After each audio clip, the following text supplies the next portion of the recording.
Pertama-tama, saya akan membahas mengenai teori ekonomi terbuka dan konsep inklusi dan digitalisasi sistem pembayaran.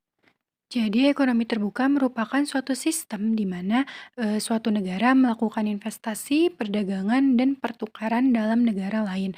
Nah, sistem ekonomi ini tidak hanya mencangkup pasar domestik saja, tetapi juga ke pasar global.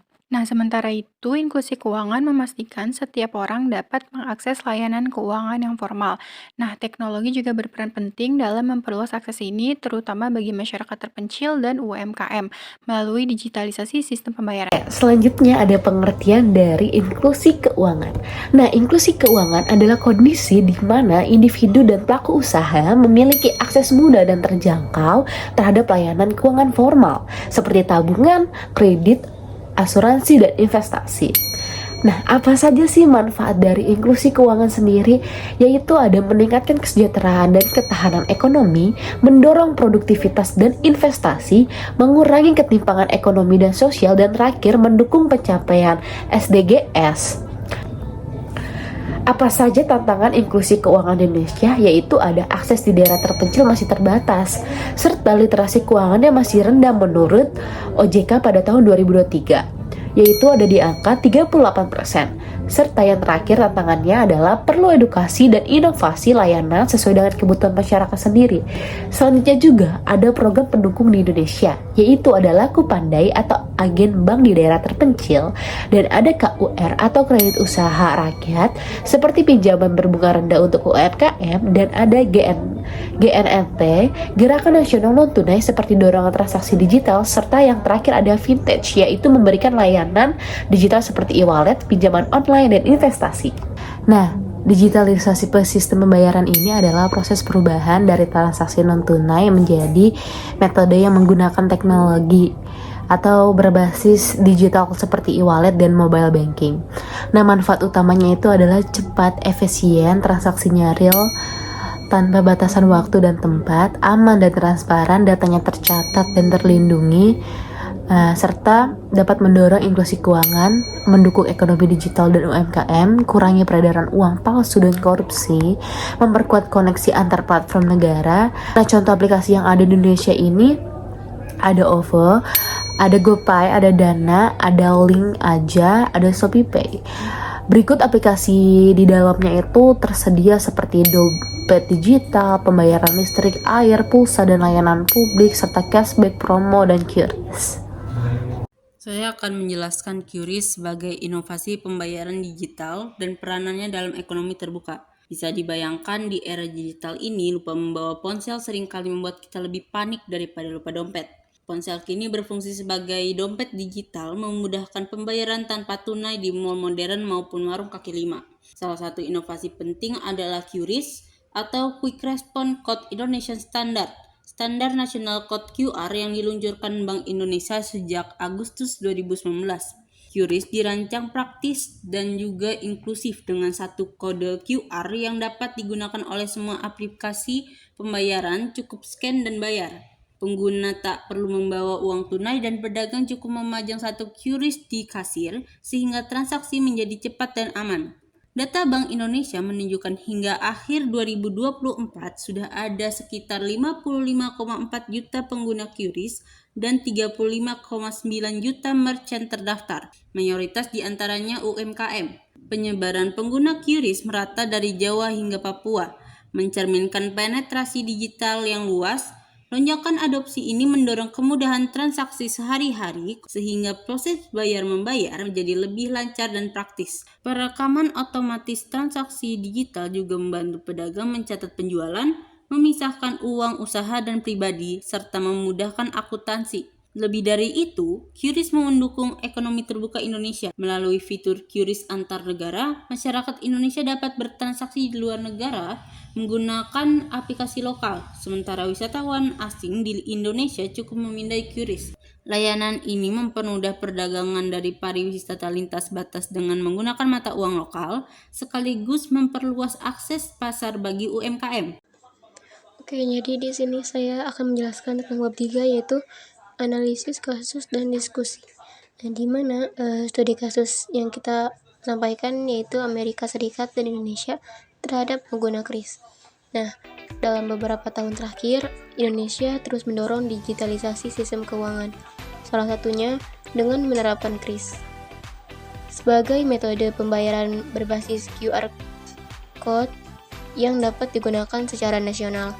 KRIS mempermudah masyarakat dalam bertransaksi digital, terutama bagi UMKM dan sektor informal.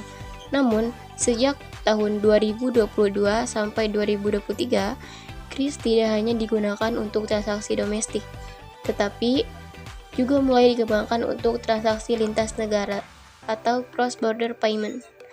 Nah, melalui kerjasama dengan negara-negara tetangga seperti Thailand, Malaysia, Singapura, dan bahkan Tiongkok, Bank Indonesia mulai mengimplementasikan pembayaran digital antar negara dengan menggunakan KRIS dan mata uang lokal, bukan dolar Amerika Serikat atau US. Nah, contohnya, turis dari Tiongkok bisa datang ke Bali cukup memindai KRIS menggunakan aplikasi dompet digital seperti Alipay atau WeChat Pay, dan transaksi otomatis dikonversi dari yuan ke rupiah atau tanpa perantara dolar. Nah, inilah yang menjadi awal tegangan dengan Amerika Serikat.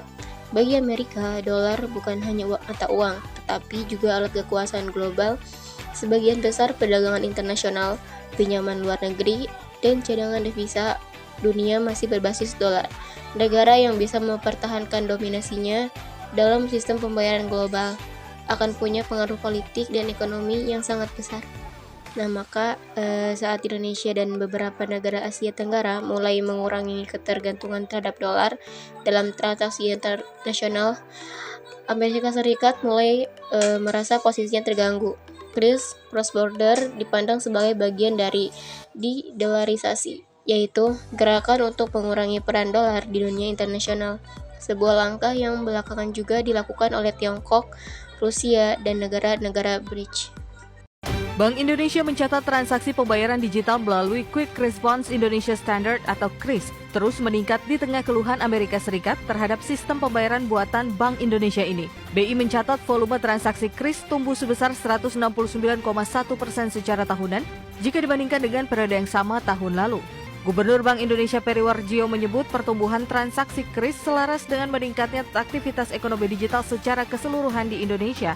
Salah satunya melalui aplikasi pembayaran digital berbasis mobile internet yang mencapai 10,76 miliar transaksi sepanjang kuartal 1 2025 atau tumbuh 33,5% secara tahunan. Jadi, pada awal tahun 2025, media internasional mengutip seorang pejabat Departemen Keuangan AS yang menyatakan kekhawatiran atas ekspansi sistem pembayaran regional di Asia yang tidak lagi menggunakan dolar. Meski menyebut langsung KRIS, pernyataan itu ditafsirkan sebagai kritik terhadap Indonesia yang dianggap terlalu dekat dengan Tiongkok dalam membangun sistem keuangan alternatif.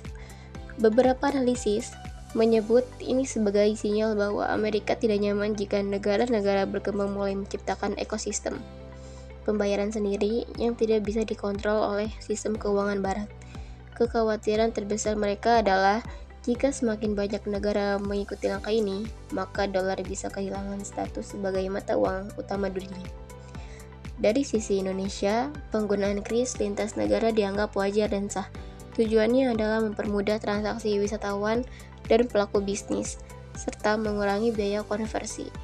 Mata uang yang sering kali mahal karena harus melewati dolar dulu. Selain itu, transaksi langsung antar mata uang atau rupiah ke yuan dan rupiah ke baht dinilai lebih efisien dan stabil. Pihak Bank Indonesia menyatakan bahwa Indonesia tidak berniat menyaingi atau menentang dominasi dolar, melainkan hanya berusaha membangun kemandirian ekonomi dan memanfaatkan teknologi digital untuk efisiensi nasional.